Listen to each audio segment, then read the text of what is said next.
Imagine waking up in the morning, but the life you wake up to is not yours. You do not choose where you live. You do not choose what work you do.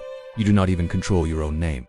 Every decision about your life belongs to someone else. Because you are not free, you are a slave. And the place where you live is not a small village or a forgotten town. It is ancient Rome, the most powerful empire in the world. A civilization famous for its roads, temples, armies, and monumental architecture. To outsiders, Rome looks magnificent. Marble buildings, busy markets, public baths, grand arenas, but behind this greatness, there is another reality.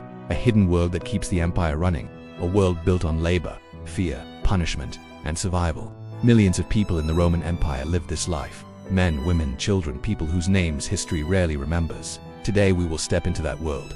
What if you were a slave in ancient Rome? How did you end up here? What would your daily life look like? And most importantly, would there be any chance of freedom? Chapter 1: The moment you lost your freedom. Not all slaves were born into slavery. Many were once free people. Perhaps you were a soldier captured during a Roman conquest. Maybe you were a farmer living in a land that Rome invaded. Or perhaps you were simply a child born to enslaved parents. Wars were Rome's greatest source of slaves. Every time Roman armies conquered a new territory, thousands of prisoners were taken. Entire populations could be enslaved. After battles, prisoners were gathered together, men separated from women, families broken apart, chains placed around their wrists and necks. Then the long journey began. Some were marched hundreds of kilometers. Others were transported by ships across the Mediterranean. Many died before even reaching Rome. Hunger, exhaustion, disease, and fear. By the time you arrive, your old life is already gone. Chapter 2: The Slave Market. Your new life begins in the slave market. Rome's slave markets were loud and chaotic places. Merchants shouting prices, buyers walking between rows of slaves, inspecting them carefully. Each slave stands on a raised wooden platform. A sign sometimes hangs from their neck. It lists important details: age, origin, skills, health. Buyers approach and examine you closely. They check your teeth, your muscles, your hands, just as someone might inspect a horse before buying it. Some buyers are looking for strong workers. Others want educated slaves. Some simply want servants. You stand silently as they discuss your value. Finally, the auction begins. Voices shout numbers. The price rises. Then suddenly the decision is made. Someone has bought you from this moment forward. You belong to them. Legally, you are considered property, just like furniture or animals. Chapter 3: Life in a Roman Household. If you are sent to a Roman household, your life might be difficult, but survivable. Large Roman houses could contain dozens of slaves. Each one had a different role. One slave cooked meals. Another cleaned floors and rooms. Others worked in the gardens. Some accompanied the master when he left the house. Educated slaves might help with reading or writing letters. Your day begins before sunrise. The house must be cleaned, water must be carried, food must be prepared, guests must be served. There are no holidays, no weekends, no guaranteed rest. You exist to make the household run smoothly. Some masters were cruel, others were more practical. A healthy slave was more useful than a beaten one. But even under a kind master, you are never truly safe, because your life is not your own. Chapter 4: Slaves in the Fields. Many slaves worked on large agricultural estates called latifundia. These were massive farms owned by wealthy Romans. Thousands of slaves worked in the fields, planting crops, harvesting grain, taking care of animals. The work was exhausting. The sun burned overhead during summer. Winter brought cold winds and rain. Supervisors watched constantly. Punishment for slowing down could be severe.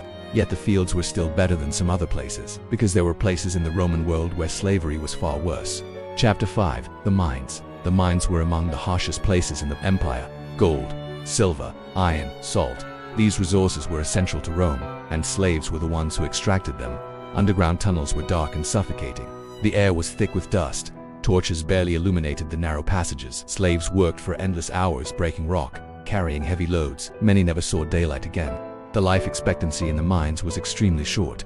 To Roman owners, miners were expendable if one died. Another could easily replace him. Chapter 6: Daily Fear. Regardless of where you worked, fear followed you everywhere. Every action was watched. Every mistake carried consequences. Punishments ranged from beatings to imprisonment. Some slaves were branded, others forced to wear metal collars. Many collars carried a message engraved into the metal. It read something like, "If found, return me to my master." Escape was extremely dangerous.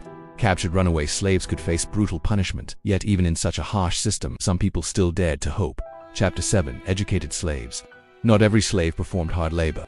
Some slaves were highly educated: teachers, doctors, writers, secretaries. Many came from conquered Greek territories. These slaves could teach Roman children philosophy, mathematics, languages. Sometimes they even advised their masters. Their lives were more comfortable. Better food, better clothing, more respect. But legally they were still slaves. Chapter 8: The Dream of Freedom. Despite everything, there was one possibility: freedom. In Roman society, this process was called manumission. Some masters freed loyal slaves after many years of service. Others allowed slaves to earn small amounts of money. Over time, a slave might save enough to buy his freedom.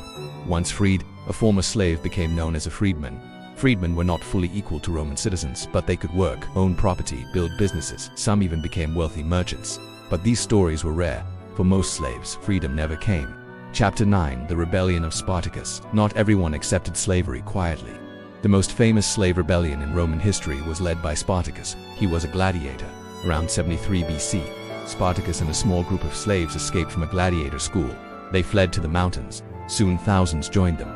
Farm workers, miners, runaways. Together they formed an army for a time. They defeated several Roman forces. Rome itself began to fear the rebellion, but eventually the Roman army regrouped. The rebellion was crushed. Chapter 10: Rome's Warning. After Spartacus was defeated, Rome wanted to send a message. Thousands of captured rebels were crucified. Their bodies were placed along the road between Rome and Capua, miles of crosses, visible to every traveler. It was meant to show the fate awaiting rebellious slaves. The message was clear: the Roman system would not tolerate rebellion. Final reflection: when we think about ancient Rome, we often imagine emperors, legions, gladiators, and grand monuments. But behind that powerful empire stood millions of enslaved people. They built roads, worked fields, cooked food, cleaned homes, taught children, and mined precious metals. Most of their names are lost to history, but without them, the Roman Empire could never have existed. Their story is rarely told, yet their labor helped shape one of the greatest civilizations the world has ever seen.